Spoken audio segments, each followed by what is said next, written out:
Juste avant que la vidéo commence, tu dois absolument savoir que tu peux récupérer une formation gratuite Assure ton bull market comme un pro et en plus de ça un accès VIP au contenu exclusif. Défile dans la description de cette vidéo, clique sur le premier lien juste ici, clique sur obtenir gratuitement, remplis ce formulaire, trade sur notre plateforme partenaire BitGet et obtiens le contenu VIP qui te permettra de trader à mes côtés en suivant mes stratégies et un accès VIP sur mon Discord. Également, tu recevras automatiquement mon top 5 altcoins pour 2024. Tu peux retrouver une vidéo qui t'explique tout dans la description juste ici. Bon visionnage. Bonjour à tous, j'espère que vous allez bien. On se retrouve pour le brief du vendredi 1er décembre 2023. Donc on a eu la clôture mensuelle, on va regarder tout ça. On va faire aussi un point sur sur Ethereum et donc sur Bitcoin bien évidemment.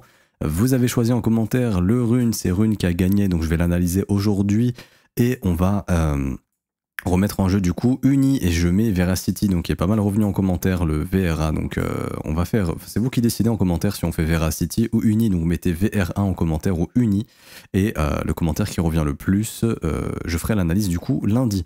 Demain vous avez le Versus qui sort, je vous spoil pas sur les deux alts, mais c'est deux gros altcoins, deux gros écosystèmes qu'on oppose demain, donc la vidéo sortira aux alentours des 8h du matin, ce samedi 2 décembre. Alors, le BTC, donc bon, on va regarder la clôture mensuelle dans un premier temps, ici, donc une clôture mensuelle très haussière, il n'y a pas de problème, une clôture mensuelle qui vient travailler complètement toute l'imbalance, et donc on sera fixé, je pense, sur ce mois de décembre, si on a une poursuite haussière. Ok, donc on casse bien l'imbalance. Si oui, le graphique mensuel nous donne l'information que le prochain objectif pour moi, hein, c'est le plus haut de l'année 2022. Donc ce serait, ça veut pas dire qu'on viendra chercher au-dessus des 40 000 $ au mois de décembre, mais ce serait l'objectif pour moi, avec des zones intermédiaires bien évidemment, comme le retracement de moitié, 42 000 $ à peu près. On a également la target de continuation, 41 100 $. On a également l'imbalance weekly ici, qui est entre 43 200 et 44 000 $.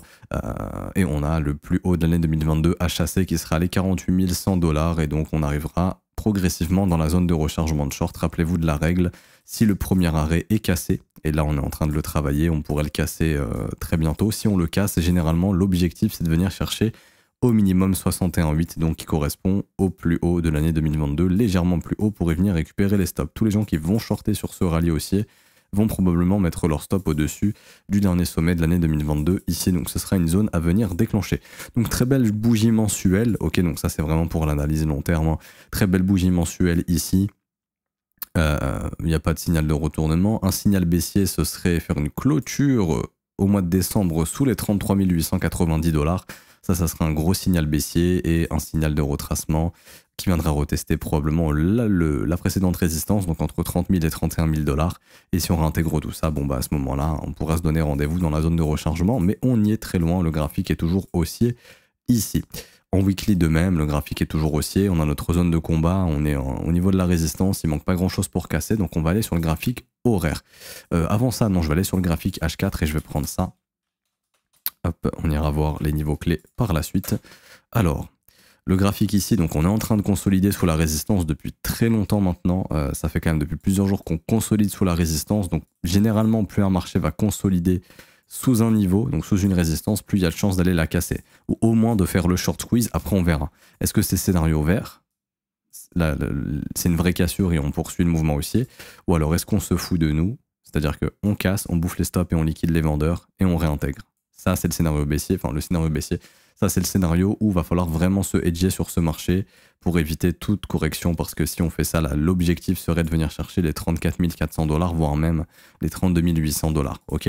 Tant qu'on ne réintègre pas, c'est haussier. C'est ce qu'il faut bien comprendre. Ce que fait le marché aussi, c'est que il est en train de consolider sous cette résistance et on chasse tous les acheteurs avant, j'ai l'impression, de faire le breakout. Je m'explique.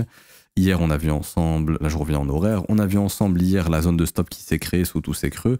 Ça a été chassé, on est venu combler la petite imbalance ici, bam, W bottom et le prix réattaque les résistances. Donc en fait, ce qu'on est en train de faire, c'est qu'on est en train de maintenir les sommets intacts ici, sans déclencher de breakout, sans chasser les stops.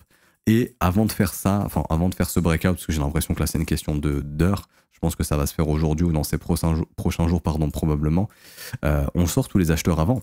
Stop loss ici, chassé. Stop loss ici, chassé. Mais les vendeurs, on les laisse intacts. Donc en fait, avant de faire le breakout, on s'assure de sortir un maximum d'acheteurs du train j'ai l'impression. Et ensuite, bien sûr, ce qui sera important, comme j'ai dit, c'est si ça réintègre, faut se barrer. En tout cas, ça c'est mon avis, tant que le marché ne regagne pas le plus haut qui aura été trouvé. Parce que là, ça ouvre les portes à un mouvement correctif, tout simplement, un peu plus profond. Et on a pas mal d'objectifs plus bas, sous les 36 700, sous les 36 200, sous les 35 600, sous les 34 400, etc., etc. Mais ça ne veut pas dire que c'est baissier. Encore une fois, hein. C'est pas au moment où on casse, vous vous dites « Ah, ça va baisser ». Non, au moment où ça breakout, c'est haussier. La confirmation haussière, c'est si le marché reteste et que ça tient. C'est très haussier, là, il faut surtout pas se hedger. Ok, c'est continuation haussière. En revanche, si ça réintègre, comme je l'ai dit, là oui, là faut se hedger. Tant que le marché ne regagne pas soit la résistance à nouveau, donc grosso modo, allez, on va prendre cette zone. Tant que le marché n'arrive pas à regagner ça ici en support, il faut rester hors du marché parce qu'il y aura un risque correctif. Par contre, si le marché fait ça et regagne ça rapidement, on peut très bien re-rentrer dans le marché, il n'y a pas de souci. C'est vraiment ce point pivot ici, ce niveau qui va être extrêmement important, tout simplement. Ok, j'ai pas plus de choses à dire sur le Bitcoin, honnêtement. Il n'y a vraiment pas... moi, j'ai réfléchi, mais je vois pas forcément plus de choses. Je pense qu'on est bon. Ça me paraît OK. Au niveau du BTC, oui. On a ETH. Alors, Ethereum, on avait vu hier justement la zone de stop, que le marché allait probablement venir chasser également, au-dessus de ces sommets, au-dessus des 2095 $. Ça a été fait. On a vu un setup de short pour ceux qui veulent shorter ce marché, c'est-à-dire, personnellement, je suis vraiment pas confiant de le prendre. Pourquoi? Parce que ces sommets n'ont pas été chassés. Si ici on était venu chasser les sommets, ça aurait été un excellent setup avec un beaucoup plus gros taux de réussite. Grosso modo, cassure du dernier creux, ok.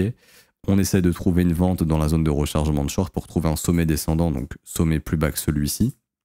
Et la zone ultime pour le faire, et optimale, c'est dans la zone de rechargement de short, mais surtout au-dessus des stops. Donc c'est ça le trade qu'on a vu hier, avec pour moi un TP qui peut être pris sous le plus bas de l'indice, donc le plus bas de la semaine actuelle.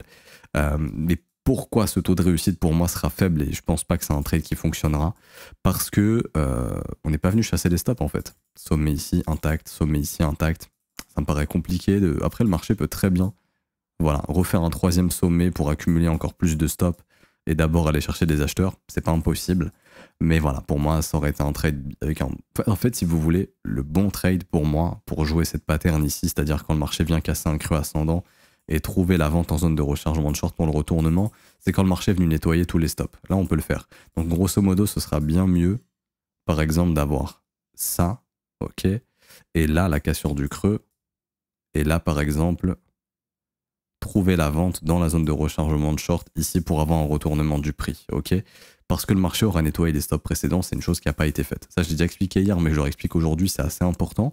Après, il y a ceux qui vont essayer de trouver le short ici, je peux le comprendre, ok. Mais voilà, faites très attention, il n'y a pas encore eu de nettoyage des stops. Également, au niveau liquidation, on est sur... alors, est-ce que ça fonctionne ici? Je vous montre un truc assez rapidement. Au niveau des liquidations sur Ethereum, on approche d'un cluster de liquidation qui est énorme ici. Il y a énormément de liquidations qui attendent de 2140 jusqu'à à peu près 2320 $.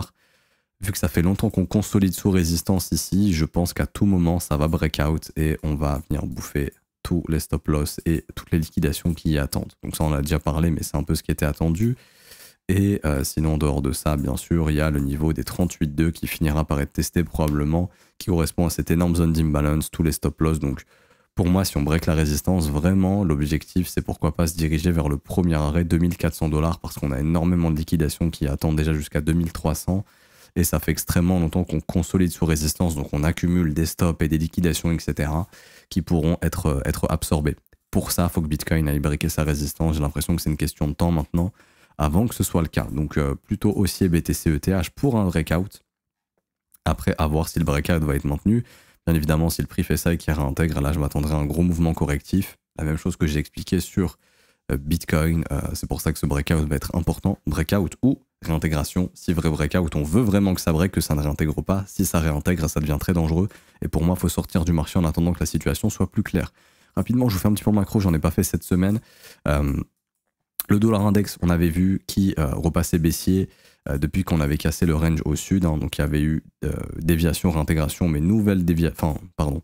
Il y avait eu cassure, réintégration, on a recassé. Donc là, c'était la confirmation baissière. On est venu chercher 61,8. L'objectif, rappelez-vous, quand on casse 38,2, grande chance de venir chercher 61,8. Le début de la zone de rechargement, on y est revenu. Je ne vois pas encore forcément de bottom ici sur le dollar index, dans le sens où la zone est intéressante, ok. Mais dans le comportement du prix, on est sur un prix qui continue d'enchaîner les plus bas descendants. Donc il n'y a pas encore de changement dans la dynamique ici. Donc dans la théorie, tant qu'on est baissier, on devrait voir quelque chose comme ça jusqu'à ce qu'un bottom puisse se former. Néanmoins, ce qui est intéressant, c'est le cote. Et le cote est en train de nous apprendre que ce dump sur le dollar index est probablement un piège. Je m'explique. Alors, vous allez avoir ici le dollar index. On va sur le cote. Donc le cote, c'est quoi? Ça nous permet de savoir comment est positionnée la smart money. On sait que la smart money est repassée longue en septembre 2023. Et on voit que sur ce dip, la smart money, elle n'est pas en train de fermer ses longues, elle n'est pas en train de passer short, elle conserve ses longues ici. Donc c'est ce qui m'invite à penser, tant que je ne verrai pas la smart money se barrer de ses longues ou vraiment repasser short, qu'en fait ce dip est simplement un piège baissier pour retrouver des plus hauts par la suite. Et que 2024 pourrait être une année haussière pour le dollar, et du coup qu'on puisse avoir un retracement sur les assets à risque et l'or quand les plus hauts auront été atteints.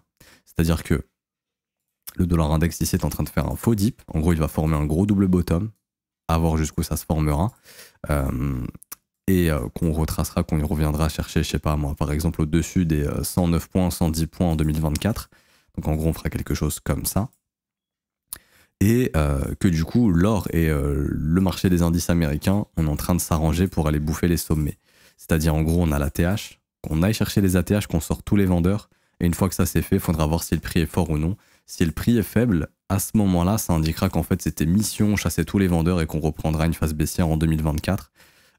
Et sur l'or également, l'or que j'ai ici. L'or qui, pour moi, est en train d'accumuler énormément de stops. Ça veut bien marcher. Je vais clean le graphe. Hop. Mais grosso modo, l'or n'est toujours pas venu prendre les stop loss accumulés au-dessus de cette zone. Donc pour moi, on va venir les prendre. Et après, on sera fixé. C'est-à-dire qu'une fois que c'est déclenché, pareil comme BTC, si ça réintègre, ça sent pas bon pour l'or et ça pourra déclencher des mouvements correctifs par la suite. Ok? Parce que c'est un range. On est d'abord venu chasser au sud, donc ça très bien. Donc ça, c'était une très bonne chose sur l'or. On est d'abord venu chasser au sud. Mais si on fait la même chose dans le sens opposé, c'est-à-dire on vient au nord et on réintègre, bah on pourrait très bien retourner dans le bas du range ces 12-24 prochains mois, ce serait pas impossible. Après l'or est très haussier, hein. Honnêtement l'or est très haussier, mais ça va énormément dépendre de ce qui va se passer au niveau de la résistance. Si ça break out, on veut que ça tienne pour avoir un rallye haussier sur l'or.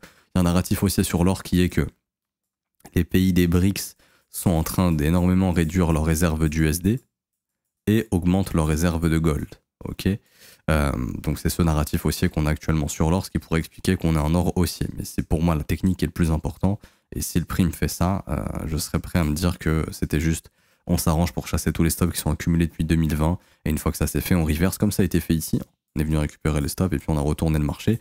On pourrait faire exactement la même chose. Et donc ça serait corrélé au fait qu'on ait justement une smart money qui soit en train de passer bullish sur le dollar index et que le dollar soit en train de faire un fake dip pour se retourner. Et ça mettra beaucoup de pression par exemple sur un gold et également un marché américain potentiellement qui lui aussi va peut-être essayer de s'arranger pour récupérer tous les stops au-dessus des sommets, faire une distribution et retracer ce mouvement par exemple. Donc vigilance à ça. Après encore une fois c'est qu'une hypothèse pour l'instant. J'ai besoin de voir ce que dessinera le prix pour savoir si on peut avoir quand même une année haussière en 2024 sur les indices et les actions ou pas, ou si ça c'est juste un gros mouvement fake out, enfin fake, où on s'arrange pour essayer de sortir un maximum de vendeurs avant de faire une année plutôt baissière en 2024. Le dollar nous donnera un peu plus d'informations, mais c'est vrai que quand je vois la smart money ne pas sortir de ses positions acheteuses, je me dis que bah, c'est peut-être un faux dip. Par exemple, c'est ce qu'on avait eu ici, hein.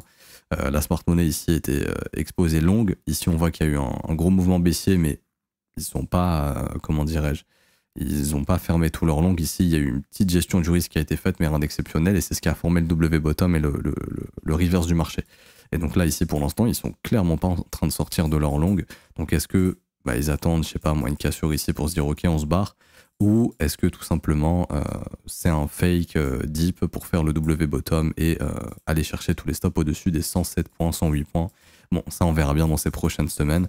mais je continue de suivre assidûment le dollar. Et du coup, pour finir, le rune qui m'a été demandé. Alors, rune, c'est bien trop tard pour l'acheter. Maintenant, je vais vous montrer un setup qui fonctionne très bien et que vous pouvez appliquer. J'ai vu tous les assets j'ai vu énormément d'assets qui peuvent répondre à ce setup dans l'école, mais je vais vous en parler aujourd'hui sur Rune. Alors c'est un de mes setups favoris, j'en ai déjà parlé à l'époque sur YouTube, mais bon, je pense que 95% d'entre vous, vous l'avez oublié, vous n'avez pas connu ces vidéos, c'était au début de la chaîne. C'est quand il y a une première phase d'horizontalité comme celle-ci, qu'on a un gros pump, ok. Le meilleur setup, c'est quand le marché revient retracer, donc généralement c'est au moins dans la zone de rechargement, et qu'on a de nouveau une faible volatilité. Et quand il y a la faible volatilité, que les W se reforment et qu'on breakout, c'est le moment où il faut rentrer ici, parce que très généralement, il y a une seconde vague haussière qui est bien plus forte que la première. Ok, donc en l'occurrence, ce serait quelque chose comme ça, pour faire une seconde vague bien plus haussière, et donc l'opportunité, elle est là. Je vous montre un graphique, par exemple, qui a fait ça, un setup que j'avais pris à l'époque. En tout cas, c'est celui dont je me souviens.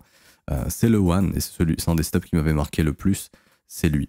C'est-à-dire, ici, on avait eu la première phase ascendante, donc on a quand même eu une hausse de plus de 1000%, hein, ici plus de 1000% de hausse, mais on a quand même retracé de 72%, ceux qui se disent oui, mais 72% de baisse, c'est possible que si Bitcoin baisse énormément, eh ben non.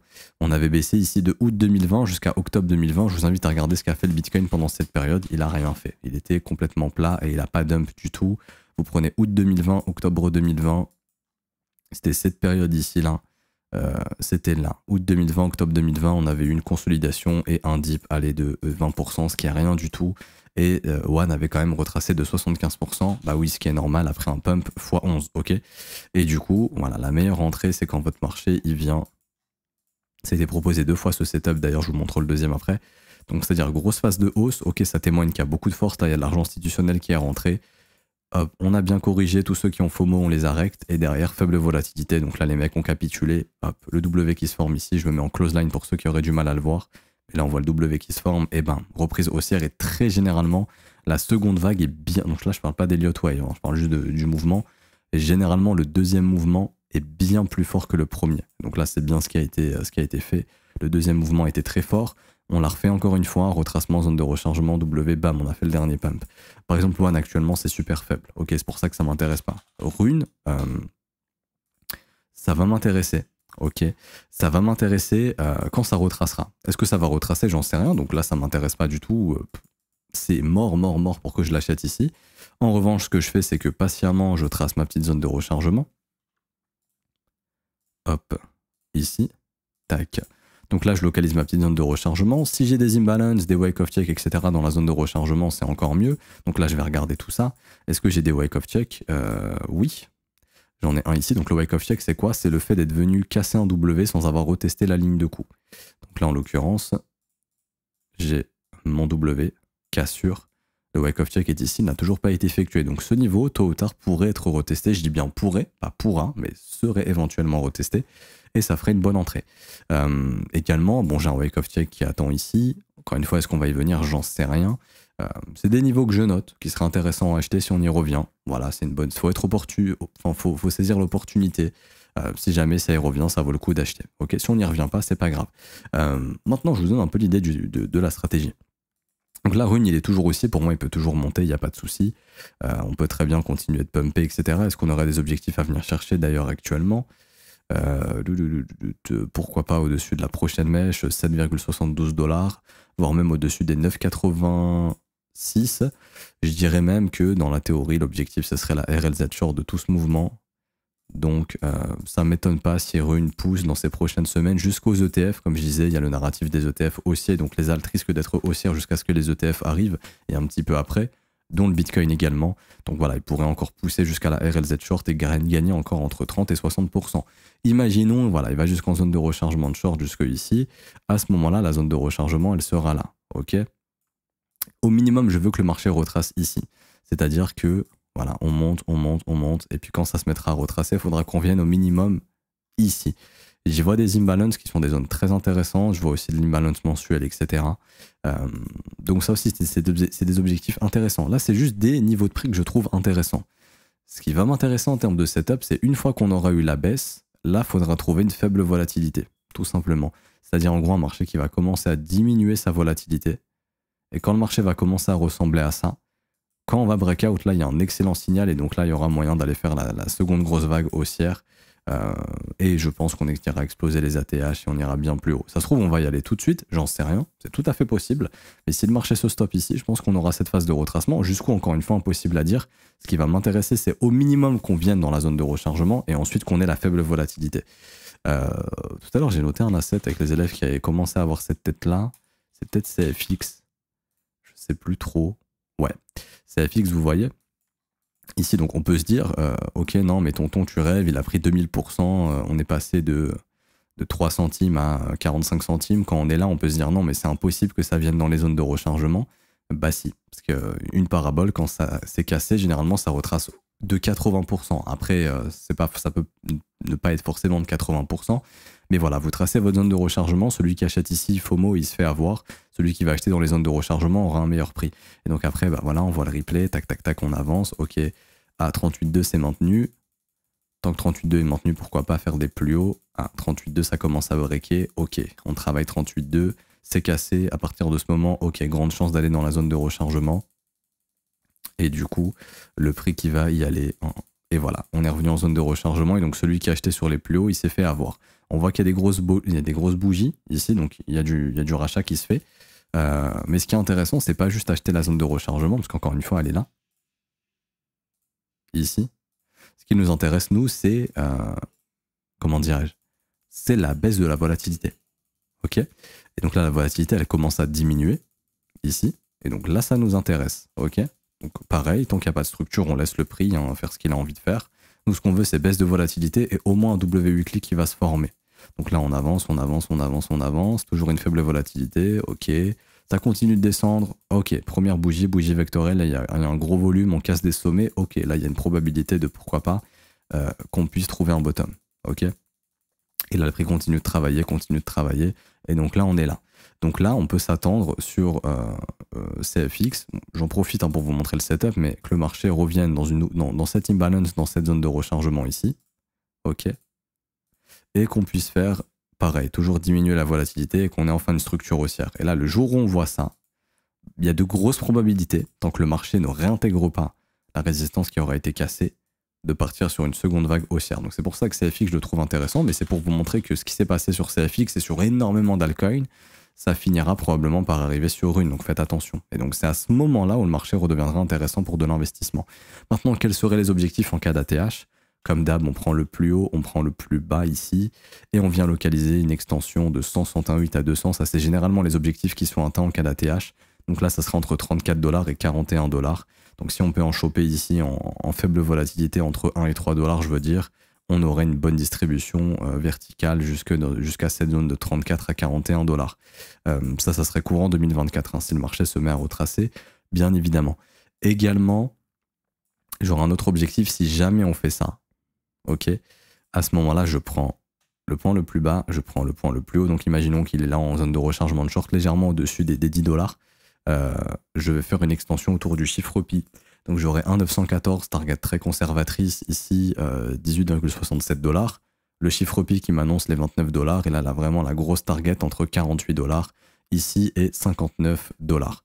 Je sais pas si sur One, à l'époque, on était venu chercher ces targets. Honnêtement, je m'en souviens plus. Je pense que oui, largement. Qu'on les avait explosés. On prend le point le plus bas ici. On prend le point le plus haut. Voilà, 5,08, 6,28. On était venu les chercher. On les a même complètement explosés. Donc c'est des objectifs quand on a beaucoup de momentum qui sont atteints. Après, ça peut clairement être explosé. On peut, comment dirais-je, mettre d'autres niveaux. Hein, 3,14 x 2, 6,28, mais on peut aussi faire 3,14 x 3 si on veut d'autres objectifs qui sont dérivés du chiffre pi. Donc là, je pourrais mettre par exemple 9,42 pour avoir des objectifs ici. Donc là, 9,42 c'est là. Je pourrais aussi avoir d'autres objectifs. Donc je peux faire 3,14 x 4, hop, 12,56, un niveau que je peux afficher ici, qui est là. On peut même faire 3,14 x 5, ça vous intéresse. Après, c'est des targets mathématiques. Hein. Ici, je vous dis pas que ça marche absolument. C'est vrai que généralement, 5,08, 6,28, on y vient. Donc 3,14 x 5, ça fait 15,7. Oups. Hop. Et donc là, bon, c'est la target qui a été atteinte. Après, encore une fois, ici, impossible de dire que Rune fera la même chose, par exemple, ok? Et voilà, généralement 5, 0, 8, 6, 28, on y vient. Bon, après, ça, c'est d'autres targets. En fait, vous pouvez vous servir de ces valeurs mathématiques pour prendre des profits, tout simplement. Ni plus ni moins, ok? Donc voilà, pas plus de choses à dire pour ma part sur Rune. On évite de FOMO quand c'est vertical. On achète, un investisseur n'achète jamais quand c'est vertical. Un investisseur investit quand il y a une faible volatilité, ok? Il y a un indicateur qui a été fait par un élève de l'école qui simplement s'occupe de définir la volatilité d'un asset, et quand on est dans le vert, c'est une bonne volatilité pour investir. Là, vous voyez qu'on en sort, ça commence à devenir un peu tard. Il y avait toute cette phase pour investir en faible volatilité, W weekly ici, très bon signal, W weekly ici, très bon signal autour des 1,53, nouveau W bon signal autour des 2,31. Bon là, il n'y a plus trop de signaux hein, pour investir correctement. Après, vous pouvez aussi passer en daily, et donc là, on voit pareil. On avait des phases de faible volatilité, très bon investissement. Là, on voit qu'on est très très volatile. C'est très très dangereux de chasser l'investissement. Ici, c'est beaucoup plus intéressant de le chasser quand on est dans le vert. C'est là où c'est très intéressant. Ok, donc faites attention. S'il y a des assets qui vous intéressent, je sais pas, moi comme Tao par exemple, qui sont très verticales, le setup que je viens de vous montrer, il s'applique aussi sur des assets comme Tao. Et là, on voit qu'en termes de volatilité, Tao, c'est trop élevé. C'est pas un moment où un investisseur va chercher à se positionner. Donc Tao est toujours très haussier, mais faites très attention. Quand on est dans le vert, c'est bien mieux. Donc attendre des phases de faible volatilité, ce sera toujours plus intéressant que d'acheter quand le marché est très volatile, et donc vous pouvez vite vous faire piéger parce que le marché peut se retourner très rapidement. Ok, donc je m'arrête ici pour aujourd'hui, j'espère que ça vous aura plu. Bonne journée à tous. Pour ceux qui veulent rejoindre le VIP, vous le pouvez. C'est gratuit. Il y a le lien en commentaire épinglé de cette vidéo. Donc là, hop, c'est le premier lien du commentaire épinglé. Donc obtiens ta formation et accède au VIP gratuitement pour trader à mes côtés. Vous avez des vidéos exclusives, des setups qui vous sont envoyés que vous pouvez suivre en temps réel avec les explications des setups. Donc entrée, stop loss, take profit, pourquoi, le suivi du trade en direct, si on sort à break-even, si on sort sur le deuxième TP au lieu du troisième TP. Donc tout ça c'est expliqué dans le Discord en direct. Également, vous avez des vidéos exclusives qui vous sont envoyées par mail, et vous avez aussi des lives qui sont faits par mon collègue et dans lesquels on répond à vos questions, enfin il répond à vos questions et il vous montre les modèles qu'il utilise, donc c'est plutôt pour du day trading. Ok, tout est expliqué sur le Discord si jamais, dans le salon rejoindre au VIP, vous avez toutes les explications, vous avez les liens qu'il vous faut également. Également, commentaire épinglé, vous avez le deuxième lien qui est la vidéo qui vous présente tout, ok, ou sinon directement sur le site, et donc ça c'est le premier lien que je vous ai montré. Vous cliquez sur obtenir gratuitement, vous suivez les étapes ici, et juste en dessous on vous a mis également la vidéo qui vous présente le VIP et comment vous pouvez rejoindre le VIP. Ok, tout ça c'est expliqué également sur le site directement pour, dans un premier temps, avoir votre formation gratuite, et dans un deuxième temps pouvoir rejoindre le VIP gratuitement. Pour ceux qui veulent rejoindre l'école, c'est le troisième lien, c'est le quatrième lien dans le commentaire épinglé que vous verrez dans cette vidéo. Donc rejoindre l'école, donc école.letronfzco.com, ok. Pareil, vous cliquez sur ce lien que je vous indique sur l'écran et vous allez atterrir sur le site de l'école, tout simplement. Donc vous allez atterrir là-dessus, hop. Et donc là, vous avez vos formules d'abonnement. L'école, pour faire simple, c'est quoi? C'est une formation de 19 heures dans un premier temps de cours vidéo. Ensuite, des cours écrits, exercices, examens, quiz, et on vous apprend tout sur l'analyse technique, l'order flow, l'analyse fondamentale, créer votre propre plan, vous créer un mindset solide, comprendre la psychologie des marchés, savoir acheter, vendre au bon moment et développer vos propres plans par la suite. Et en plus de ça, vous avez des briefs quotidiens tous les jours dans lesquels j'analyse les marchés avec vous, on voit des opportunités ensemble, des setups ensemble, on voit des stratégies ensemble, je réponds à vos questions, j'analyse les assets que vous me demandez et je vous aide dans votre training. Et en plus de ça, vous avez aussi accès au Discord, donc la communauté avec moi-même, les professeurs, les élèves avancés qui sont là pour aider les nouveaux élèves, tout simplement. Ça commence à 49 € par mois, c'est sans engagement, vous pouvez annuler le renouvellement. Quand vous le souhaitez, vous pouvez essayer un mois et arrêter, il n'y a pas de problème. Tout est dispo en rediffusion si vous n'êtes pas disponible le matin pendant les briefs en direct. Vous pouvez vous poser vos questions en amont des briefs et pareil, je répondrai à vos questions dans le prochain brief, même si vous n'êtes pas là en direct, vous aurez une réponse à vos questions. Comme j'ai dit, tout est dispo en rediffusion. Vous avez les offres trimestrielles, semestrielles et annuelles qui ont des réductions. On a actuellement 36% de réduction sur l'offre annuelle qui est à 380 € TTC au lieu de 588 €. N'hésitez pas à en profiter. Je vous mets ça également en commentaire épinglé. Je vous réaffiche le quatrième lien en commentaire épinglé de cette vidéo et vous avez toutes les informations sur le site directement. Bonne journée à tous, on se retrouve demain pour la vidéo versus et puis pour un prochain brief lundi. Bon week-end également. Ciao ciao.